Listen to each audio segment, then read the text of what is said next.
Hello friends, स्वागत है आप सभी का मेरे इस नए और शानदार वीडियो में। बात करने वाले हैं 70वीं बीपीएससी का ऑनलाइन फॉर्म आप कैसे भरेंगे। स्टेप बाय स्टेप एक लाइव फॉर्म फिल करके इस वीडियो में आपको दिखाने वाले हैं। आप देख सकते हैं 28 सितंबर यानी आज से इसका फॉर्म भरना स्टार्ट हो गया है और 18 अक्टूबर तक आप इसके लिए फॉर्म को अप्लाई कर सकते हैं। फॉर्म को कैसे अप्लाई करना है तो इसके लिए करना है कि आपको अपने क्रोम को ओपन करना है और ओपन करने के बाद आपको इसमें लिखना है bpsc.bihar.gov.in। इतना लिख करके सर्च करेंगे और यहाँ पर आ जाएंगे, इसके वेबसाइट पर आ जाएंगे। हालांकि इसका डायरेक्ट लिंक मैंने आपको वीडियो को डिस्क्रिप्शन बॉक्स में दे दिया है, वहां क्लिक करके भी आप यहाँ पर आ सकते हैं। अब यहाँ आने के बाद कुछ इस प्रकार का इंटरफेस आपको देखने को मिल जाएगा। ऊपर आप देखेंगे बिहार लोक सेवा आयोग। इसके बाद फॉर्म को अप्लाई करने के लिए आपको अपना यहाँ पर देखने को मिल जाएगा ऑनलाइन रजिस्ट्रेशन। यहाँ पर देखेंगे click here for one time registration. इसके ऊपर आपको क्लिक कर देना है रजिस्ट्रेशन करने के लिए। सबसे पहले आपको अपना यहाँ पर फर्स्ट नेम लिखना है, यहाँ पर मिडिल नेम लिखना है और यहाँ पर लास्ट नेम लिखना है। सपोज कि आपका नाम है राजकुमार, तो राज हो गया आपका फर्स्ट नेम, कुमार हो गया आपका लास्ट नेम। और यदि आपका नाम में कोई मिडिल नेम है तो उसे कैसे लिखेंगे। सपोज कि आपका नाम राजकुमार यादव, तो राज हो गया फर्स्ट नेम, कुमार हो गया मिडिल नेम और यादव हो गया आपका यहाँ पर लास्ट नेम। तो कुछ इस प्रकार से आपको नाम भर लेना है। इसके बाद अपने नाम को पूरा नाम को यहाँ पर लिख करके कन्फर्म कर लेना है। इसके बाद यहाँ पर डेट ऑफ बर्थ बताना, यहाँ डेट बताएंगे, मंथ बताएंगे और यहाँ पर ईयर बताएंगे। अपने डेट ऑफ बर्थ को दोबारा डाल के यहाँ पर कन्फर्म कर लेंगे। इसके बाद यहाँ पर फादर का नाम लिखना है, फादर का नाम दोबारा डाल के यहाँ पर कन्फर्म कर लेंगे। इसके बाद यहाँ पर हस्बैंड नेम, यदि कोई मैरिड महिला है तो वो अपने हस्बैंड का नाम यहाँ बता सकती है, दोबारा यहाँ पर लिखकर कंफर्म कर लेंगे। इसके बाद यहाँ मदर नेम बताना है, मदर नेम दोबारा से यहाँ पर बता देना है। इसके बाद ये पूछ रहा है कि मैरिटल स्टेटस, आप मैरिड है या फिर अनमैरिड है, आपको अपने अकॉर्डिंग यहाँ पर चूज कर लेनी है। इसके बाद फिर से इसी चीज को चूज करके कंफर्म कर लेना है। इसके बाद आप जेंडर बताना है, आप मेल है या फीमेल है, अपने अकॉर्डिंग यहाँ पर चूज कर लेना है, दोबारा चूज करके इसी चीज को कंफर्म कर लेना है। इसके बाद यहाँ पर करें सेलेक्ट आईडी टाइप। यहाँ पर आपको आईडी बताना है। आईडी के तौर पर आधार कार्ड आप दे सकते हैं, पैन कार्ड दे सकते हैं और ड्राइविंग लाइसेंस दे सकते हैं। इसके अलावा देख सकते हैं यदि आप आधार कार्ड चूज करते हैं, आधार कार्ड चूज करेंगे अपने आधार नंबर को लिखेंगे। इसके अलावा यदि आधार कार्ड आपके पास नहीं है तो इन केस में आप दूसरा कोई आईडी दे सकते हैं। इसके बाद पैन कार्ड का ऑप्शन मिलेगा, ड्राइविंग लाइसेंस का ऑप्शन मिलेगा। तो पैन कार्ड पर सपोज हम यहाँ पर क्लिक करते हैं तो ये कहेगा कि if you choose PAN card then an additional fee of ₹200 per post will be charge. इसका मतलब यह है ना कि यदि आप आधार कार्ड के अलावा कोई दूसरा ऑप्शन चूज करते हैं, पैन कार्ड या फिर ड्राइविंग लाइसेंस का, तो आपको 200 रुपया एक्स्ट्रा यहाँ पर पेमेंट करना पड़ेगा। तो मैं यहाँ पर रिकमेंड करूंगा कि आपके पास आधार कार्ड है तो आप आधार कार्ड ही दे, फालतू का 200 रुपये देने से कोई फायदा है नहीं। तो आप देख लेंगे अपने हिसाब से, अगर नहीं है तो देना ही पड़ेगा कुछ ना कुछ। इसी तरीके से यहाँ पर दो आईडी चूज करेंगे, उसका नंबर लिखेंगे। तो सपोज कि पैन कार्ड चूज करते हैं, पैन कार्ड का नंबर लिखेंगे, आधार कार्ड चूज करते हैं, आधार कार्ड का नंबर यहाँ पर लिखना पड़ेगा। अपने आधार नंबर को दोबारा डाल के हम कंफर्म कर लेंगे और अपने आधार कार्ड को कॉपी को यहाँ से अपलोड कर देंगे। जो भी आप डॉक्यूमेंट यहाँ पर चूज करेंगे उसको यहाँ से अपलोड करना पड़ेगा, तो उसको यहाँ से अपलोड कर देंगे। इसके बाद यहाँ पर पूछ रहे यू सिटीजन ऑफ इंडिया, आप भारतीय नागरिक है तो आप इसे यस कर देंगे। इसके बाद ये करेंगे यदि आप बिहार के परमानेंट निवासी हैं तो आप इसे यस करेंगे और यस करते ही यहाँ पर आपको निवास प्रमाण पत्र की जानकारी बतानी होगी। यहाँ पर सर्टिफिकेट नंबर लिखेंगे, इशू डेट बताएंगे कब अपने सर्टिफिकेट इशू करवाया है और अपने सर्टिफिकेट को यहाँ से अपलोड करना पड़ेगा। और इनकेस यदि आप बिहार के निवासी नहीं है, इसे नो करेंगे, ये चीज़ आपको डिसेबल मिल जाएगी। तो जो भी हो आपको अपने अकॉर्डिंग यहाँ पर चूज कर लेनी है। इसके बाद ये आपको यहाँ पर यस कर लेना, फिर दोबारा से यहाँ से यस नो आप अपने अकॉर्डिंग कर सकते हैं।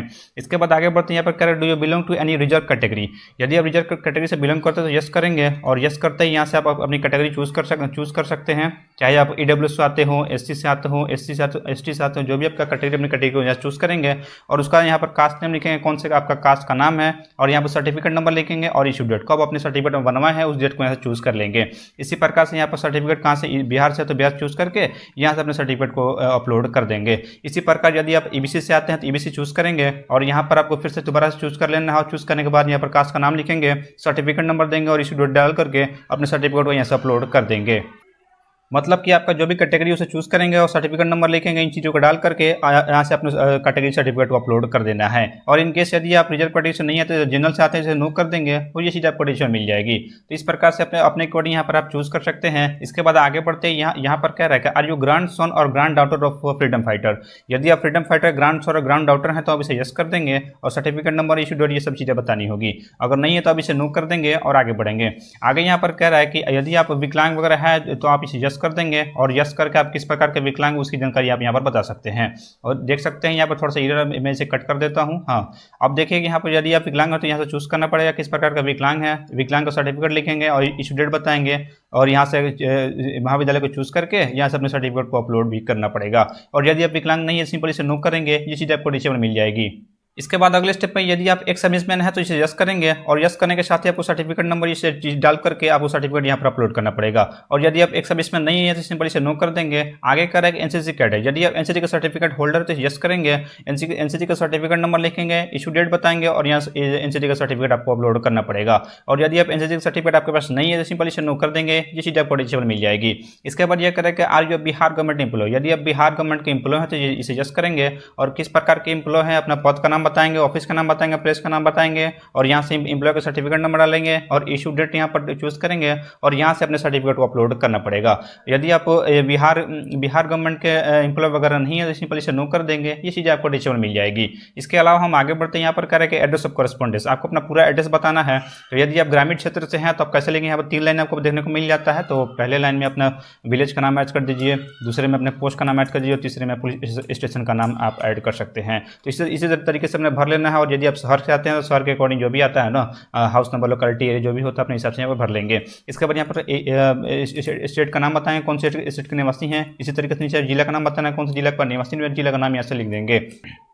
इसके अलावा यहाँ पर आपको पिन कोड बतानी है, जो भी आप कह रहे हैं पिन कोड, अपने पिन कोड को यहाँ लिख देंगे। लिखने के बाद आगे बढ़ेंगे। आगे यहाँ पर कह रहा है कि परमानेंट एड्रेस, यदि आपका कॉरेस्पॉन्डेंस और परमानेंट एड्रेस दोनों सेम है तो आप सेम यहाँ पर अपना टाइप यहाँ पर कर सकते हैं। यहाँ पर कोई बॉक्स आपको चूज करने का ऑप्शन नहीं मिलेगा, तो जो भी आपका हो ना आपको यहाँ पर लिखना ही पड़ेगा। तो आपका सेम लिख सकते हैं और अलग अलग है तो अलग अलग भी यहाँ पर लिख सकते हैं। इसके अलावा हम आगे बढ़ते हैं, यहाँ पर करें एजुकेशन डिटेल्स, यहाँ पर आपको जानकारी बतानी होगी। सबसे पहले मैट्रिक कर रहा, यहाँ सब्जेक्ट आपने मैट्रिक में कौन कौन सा सब्जेक्ट पढ़ा, अपने सब्जेक्ट का सारा सब्जेक्ट का नाम यहाँ से लिखना है आपको। जो जितना भी सब्जेक्ट हो आपको सब्जेक्ट का नाम इसमें ऐड करना है। सेशन बताना है, सेशन का डेट जो है आपके सर्टिफिकेट नंबर पर मिल जाएगा। तो जो भी आपका सेशन हो अपने हिसाब से यहाँ पर आपको लिख देनी है। इसके बाद पासिंग ऑफ ईयर बताएंगे, आपने मैट्रिक पास किया था, कॉलेज का नाम लिखेंगे, बोर्ड का नाम बताएंगे या फिर यूनिवर्सिटी का नाम बताएंगे। यहाँ पर आपको मार्क्स बताना है, या फिर सीजीपीए हो या फिर मार्क्स जो भी हो आपको अपने अकॉर्डिंग यहाँ पर बता देनी है कि कितना आपको मार्क्स मिला है या फिर सीजीपीए मिला है मैट्रिक में और कितना मार्क्स था, तो यहाँ से भर लेना है। सपोज कि क्या होता है बिहार में 500 का होता है, तो यदि बिहार बोर्ड से की है तो आपको सपोज क्या होगा मिला है 310 नंबर और कितना में से, तो 500 में से। तो इसी प्रकार से यहाँ भर लेनी है और यहाँ पर परसेंटेज आपको लिख देना है, कितना परसेंट हो रहा है निकाल करके ये लिख देना है यहाँ पर। इसी तरीके से यहाँ पर इंटर की जानकारी बतानी है, सब्जेक्ट लिखेंगे, जो भी आपका सब्जेक्ट हो, जितना भी सब्जेक्ट में पढ़ाई की हो सारे सब्जेक्ट का नाम इसमें ऐड कर देंगे। सेशन बताएंगे, पासिंग ऑफ ईयर बताएंगे, कॉलेज बताएंगे, बोर्ड का नाम लिखेंगे, मार्क्स लिखेंगे, टोटल मार्क्स लिखेंगे और यहाँ परसेंटेज बता देंगे। इसके अलावा यहाँ पर करेगा यूजी यानी अंडर ग्रेजुएट, आपको अपना ग्रेजुएशन की जानकारी बतानी होगी। सबसे पहले यहाँ पर फिर से आपको सारे सब्जेक्ट का नाम ऐड कर देना है, जितनी भी सब्जेक्ट का आपने पढ़ाई किया ग्रेजुएशन में सबका नाम यहाँ से ऐड कर देना है। ऐड करने के बाद यहाँ पर सेशन का डेट यहाँ से चूज लिखेंगे, यहाँ पासिंग और ये बताएंगे, कॉलेज या फिर इंस्टीट्यूट का नाम लिखेंगे, बोर्ड या फिर यूनिवर्सिटी का नाम यहाँ पर लिखना होगा। इसके अलावा मार्क्स बताएंगे, कितना आपको मार्क्स मिला है, टोटल मार्क्स कितना का था और कितना परसेंटेज था। इसके बाद यहाँ पर देखेंगे पीजी, यदि आपने पोस्ट ग्रेजुएशन भी किया है तो उसकी जानकारी बता सकते हैं। इसी तरीके से अगर नहीं किया तो आप इसे छोड़ सकते हैं, ये मैंडेटरी चीज़ नहीं है, केवल 10th 12 और यहाँ पर ग्रेजुएशन की जानकारी आप भर सकते हैं। इसके अलावा हम आगे बढ़ते हैं, यहाँ पर करेंगे मोबाइल ईमेल, यहाँ पर आपको ईमेल आईडी भरना है, ईमेल आईडी दोबारा से लेकर कंफर्म कर लेना है और वेरीफाई के ऑप्शन पर क्लिक करेंगे, आपका ईमेल आईडी यहाँ पर वेरीफाई हो जाएगा। इसके बाद यहाँ पर मोबाइल नंबर लिखना है आपको, लिखने के बाद गेट मोबाइल ओटीपी के ऑप्शन पर क्लिक करेंगे, आपके मोबाइल नंबर पर एक ओटीपी सेंड किया जाएगा, उस ओटीपी को यहाँ पर लिख करके वेरीफाई कर लेंगे। इसके बाद इस कैप्चा कोड को जैसा दिखाई दे रहा है वैसे यहाँ पर लिख करके सबमिट एंड रजिस्ट्रेशन फॉर्म का ऑप्शन मिल जाएगा, इसके ऊपर वो क्लिक कर देना है।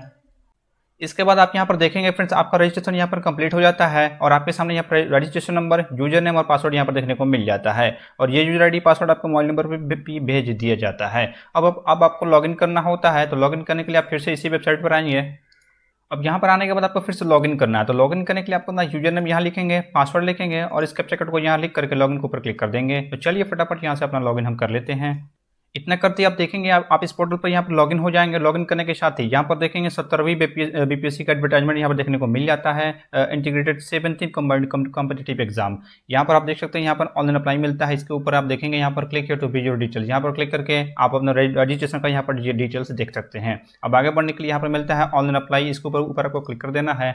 अगले स्टेप में आपकी जानकारी यहाँ पर शो हो जाती है जो आपने रजिस्ट्रेशन में दिया था। इसके बाद नीचे मिलता है कंफर्म का ऑप्शन, इसके ऊपर क्लिक कर देंगे और क्लिक करने के साथ ही आप इसे यस कर देंगे। आप इसके बाद आप देखेंगे ऊपर एक ऑप्शन यहाँ पर खुल के आ जाएगा, यहाँ पर पोस्ट का नाम देखने को मिल जाएगा। इसके बाद यहाँ पर मिलता है click here to view dashboard, इसके ऊपर क्लिक कर देना है यहाँ पर नीचे में और क्लिक करते ही आप चले जाते हैं अगले स्टेप में। अगले स्टेप में आप देखेंगे कुछ इस प्रकार का इंटरफेस आपको देखने को मिल जाता है। आपकी सारी जानकारी यहाँ पर देखने को मिल जाती है। अब फॉर्म को अप्लाई करने के लिए, आगे बढ़ने के लिए यहाँ पर देखेंगे एप्लीकेशन फॉर्म का ऑप्शन मिलता है, इसके ऊपर क्लिक कर देंगे और क्लिक करने के साथ ही आप चले जाते हैं अगले स्टेप में। और अगले स्टेप में आपको फिर से जानकारी भरने का ऑप्शन खुल के आ जाएगा। जैसा कि आप देख सकते हैं स्क्रीन पर ये चीज़ें यहाँ पर खुल के आ रही हैं। थोड़ा देर आपको वेट कर लेना है। हाँ, सब चीज़ खुल गया। तो जो अपनी जानकारी दी थी अपने रजिस्ट्रेशन करते वक्त, वही सब यहाँ पर शो हो जाता है। तो आपको नीचे आना और यहाँ पर मिलता है नेक्स्ट का ऑप्शन। इस नेक्स्ट के ऊपर आपको क्लिक कर देना है और क्लिक करने के साथ ही आप चले जाते हैं अगले स्टेप में। अगले स्टेप में आप यहाँ पर देखें, यहाँ पर सबसे पहले कह रहा है सेलेक्ट पोस्ट। आप कौन से पोस्ट के लिए आवेदन देना चाहते हैं, CCE के लिए या फिर CDPO के लिए। तो जो भी आप आवेदन देना चाहते हैं उसी हिसाब से यहाँ पर चूज़ कर लेंगे पोस्ट का नाम।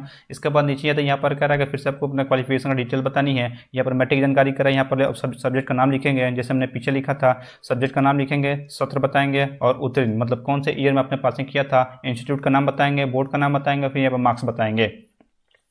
जितना भी आपको मार्क्स मिला मैट्रिक में उस मार्क्स को यहाँ पर लिख देंगे और CGPA में लिख सकते हैं। इसके बाद फुल मार्क्स लिखेंगे और यहाँ परसेंटेज यहाँ पर बता देंगे। इसी तरीके से आपको यहाँ पर ग्रेजुएशन की जानकारी बतानी है। यहाँ पर सब्जेक्ट बताएंगे कौन कौन से सब्जेक्ट किया आपने, पढ़ाई किया ग्रेजुएशन में। इसके बाद सेशन बताएंगे, सेशन का डेट जो है आपको सर्टिफिकेट नंबर में मिल जाता है। इसके बाद ईयर पासिंग बताएंगे, इंस्टीट्यूट का नाम बताएंगे, बोर्ड का नाम, मार्क्स बताएंगे कितना मार्क्स में से, और यहाँ पर परसेंट बता देंगे।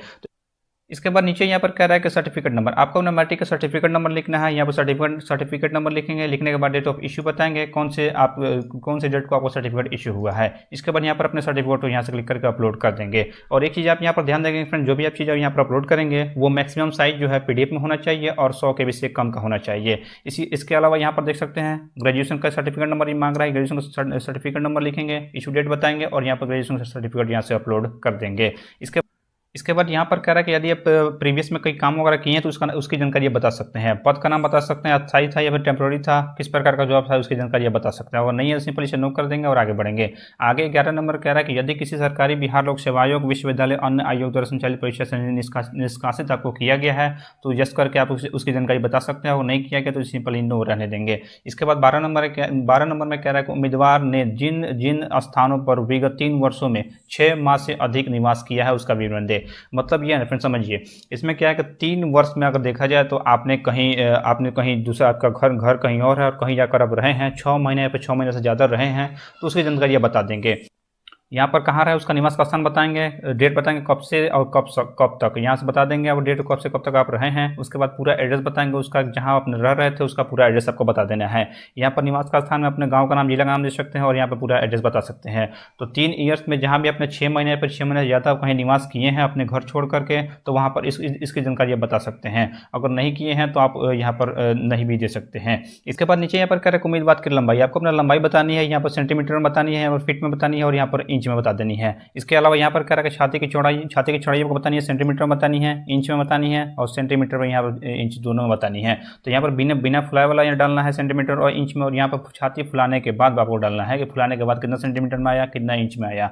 इसी तरीके से आप नीचे यहाँ पर कह रहा है कि दो विनिर्धारकों का पता सहित पूर्ण विवरण जो उम्मीदवार को 6 महीने से अधिक से जानते हो पर उससे संबंधित न हो। तो यहाँ पर आप किसी 2 व्यक्ति का नाम दे सकते हैं, पड़ोसी का नाम या फिर अपने दोस्त का नाम यहाँ पर दे सकते हैं। एक यहाँ देंगे और एक यहाँ देंगे। इसके बाद यहाँ पर करेगा उम्मीदवार एक शारीरिक पहचान, बॉडी में कोई आपके पहचान हो जैसे जला का निशान, कटा का निशान, कुछ भी यहाँ से बता सकते हैं। अगर कोई मार्क नहीं है तो आप यहाँ लिख सकते हैं नो मार्क, लिख करके आप आगे बढ़ सकते हैं।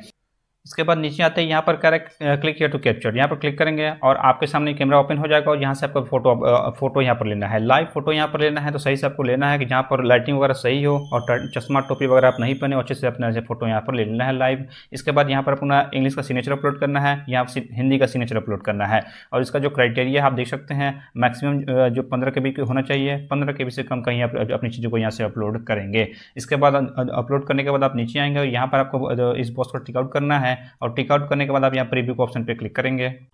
इसके बाद आपको पेमेंट करना है, तो पेमेंट करने के लिए आप देख सकते हैं क्लिक हियर फॉर पेमेंट, इसके ऊपर क्लिक कर देंगे और इतना क्लिक करते ही आप चले जाते हैं पेमेंट गेटवे पर। यहाँ देख सकते हैं आपकी जानकारी यहाँ पर खोल के आ जाएगी और यहाँ प्रोसीड का ऑप्शन मिलेगा, इसके ऊपर क्लिक कर देंगे। क्लिक करने के साथ ही आप इसे ओके करेंगे। ओके करते ही आप चले जाते हैं पेमेंट गेटवे पर जहाँ से आपको पेमेंट करना है। तो वहाँ कोई भी एक ऑप्शन चूज करके आप अपना पेमेंट जमा कर सकते हैं। आप देख सकते हैं यहाँ पर बहुत सारा ऑप्शन मिल जाता है, debit card, credit card, internet banking, UPI, जिसे भी आप करना चाहते हैं उसी को चूज करके आप यहाँ पर पेमेंट अपना कर सकते हैं। यदि आप कार्ड से करना चाहते हैं, कार्ड नंबर लिखेंगे, कार्ड होल्डर का नाम लिखेंगे, एक्सपायरी डेट लिखेंगे, ईयर बताएंगे, सीवी नंबर लिख करके पेन पर क्लिक करके आप यहाँ पेमेंट अपना जमा कर सकते हैं। और यदि आप यूपीआई से करना चाहते हैं, ये सबसे आसान प्रोसेस है। तो यूपीआई पे आप क्लिक करेंगे और यहाँ पर यूपीआई आईडी या फिर क्यूआर कोड दोनों में से कोई एक ऑप्शन को चूज करके आप यहाँ पर अपना पेमेंट जमा कर सकते हैं। पेमेंट करते ही आपका फॉर्म फाइनली सबमिट हो जाता है, तब जाकर के आप अपने फॉर्म का प्रिंट आउट निकाल करके हार्ड कॉपी अपने पास सुरक्षित रख सकते हैं। तो इस प्रकार से हमने देखा फ्रेंड कि बीपीएससी का फॉर्म आप कैसे भरेंगे। उम्मीद है आपको वीडियो पसंद आई होगी। पसंद आई है तो वीडियो को लाइक कीजिए, चैनल को सब्सक्राइब कीजिए और अपने दोस्तों के साथ शेयर कीजिए। आज के लिए बस इतना ही, मिलते हैं किसी नेक्स्ट वीडियो में। Thank you for watching.